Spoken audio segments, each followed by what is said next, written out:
This is Crossland. Crossland is an all-purpose built 170 all-wheel drive, built for a family of 4. I can seat up to 12. Let's hop in, check this thing out. Starting at the front of Crossland, we've got our in-house fabricated all aluminum touring style roof rack. It's a touring style rack because it comes forward down that front slope of the van.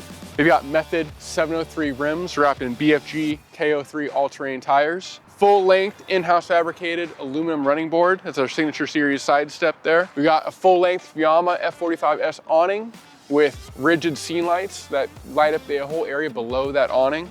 And I've got an array of different windows that give visibility, ventilation, and a little bit of airflow for the seating, kitchen areas inside the van.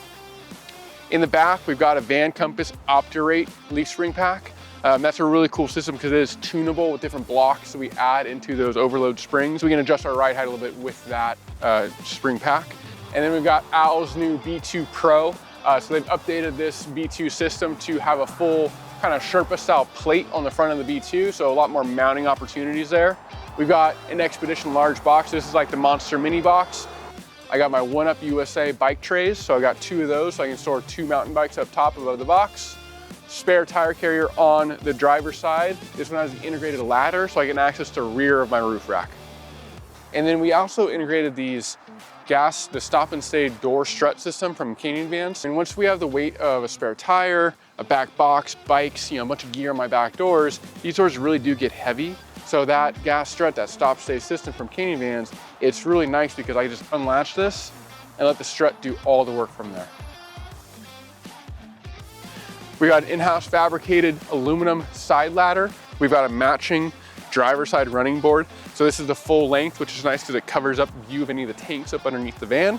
Access for my cassette style toilet. So this door will open up and give me access to the black tank for my toilet. So quick and easy dumping there without pulling that tank through the interior of your van. Up on the roof of Crossland, I've got 300 watts of solar panels, both at the front and at the rear. I've got a max air fan, ventilation fan up front. Plenty of room to still walk around, check out the view, hang out, maybe have a drink or a glass of wine up here. I've got a Mabru 12-volt AC and then additional storage space in the back. So the main design focus of Crossland was I have a space that's mainly focused around 2 people comfortably, but can expand up to 4 people for overnight stays. At the front, we've got our factory driver and passenger seat. Those are on swivel bases. And then back here, we took a factory 3-passenger reclining seat and actually cut off the 3rd passenger and converted it to a 2-passenger configuration. The nice part about this is I still have a nice comfortable seat. It's got some recline to it, but the whole thing is removable. There's a single latch below it. I can roll that seat out. I can store it in my garage, and then I have a ton more space for dog beds, for extra gear bags, for totes. Right behind the factory 3-passenger bench seat, we do have our doggy corner. So this cabinet, it's kind of form fitted around that recline of the front seat, but it's specifically made for dog stuff. So dog food, dog toys, bowls, extra bags you can sit on top. There's a 1-inch lift on top so stuff doesn't slide off of it, but it's just additional storage. In my kitchen area, I've got a Torva 18x18 zero radius bar sink. I've got a microwave and a small amount of storage for dishes and glasses. Down low, I've got a isotherm Cruise 130. This is a 4.6 cubic foot fridge with a freezer. And I've got additional storage below my sink. Up front, I've got my max air vent fan for ventilation. I've got additional storage above the 2-passenger bench seat. And then I've got our upgraded radius profile for the bathroom. So we went over this with the little suite build that we did, but we really wanted to bring in a softer, more elegant feel to our bathroom structures. So this is what we came up with. We really were able to match the profile that we have in our upper cabinets with the size of our bathroom structures, and it really softens the overall feel of this bathroom structure. It's no longer a sharp edge. It makes it feel a lot bigger and more spacious, doesn't block the view as much, and it just really looks a lot more elegant than the traditional square bathroom style. It allows us to go to a single inset door. So this door, it insets over, you can open all the way around. In this case, we actually added an inset mirror. So this one, we can do a full length or kind of a half height mirror. So we opted for the half height on this one.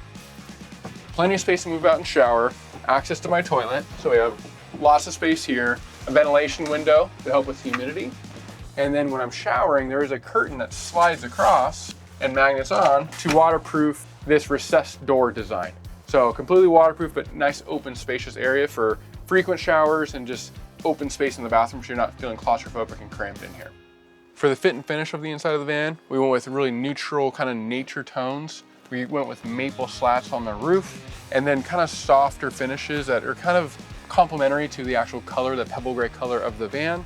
But it's a really nice color that's gonna hide a lot of dirt. So if you're out camping out in the middle of the desert, you can have a lot of dust in here. It's not gonna look filthy all the time, but it doesn't feel overly crammed because the lighting's good and these cabinet colors are a little bit lighter and it's a little more reflective, so it just kind of opens up with more lighting and more natural airflow in the van. At the back of Crossland, we've got a dinette layout down low, so I've got additional seat belts down here. So if we're traveling with up to 12 people, I have seat belted space for everyone to come, and I've got my Euro-Loft bed up top. So this can be used for, one, I can make an additional bed so I can have bunk beds back here, or if it's just two of you traveling, you can have your lower area set up for kind of day mode, keep your bed made, keep all the sheets up there, retract it up to the roof and have that ready to rock. When you're ready for bed, drop that bed down, everything's ready to go. And then over here, we've got tons of space for additional storage. And this bottom cushion will hinge up. And this top will open up. And I've got lots of additional storage below my passenger side dinette bench, while the driver's side is completely full of batteries. So I've got, on this van, I've got 810 amp hours of lithium ion battery. I've got a 2000 watt power inverter. So plenty of power to run the AC for 8 to 10 hours, depending on how hot it is outside. Run that microwave, power up all your daily activities. All right, well that does it for Crossland. If you're interested in a van just like this for yourself, or wanna recreate the wheel and do it all from scratch, let us know. Sales@adsprinters.com, or follow us on any of our social platforms @ADF Sprinters.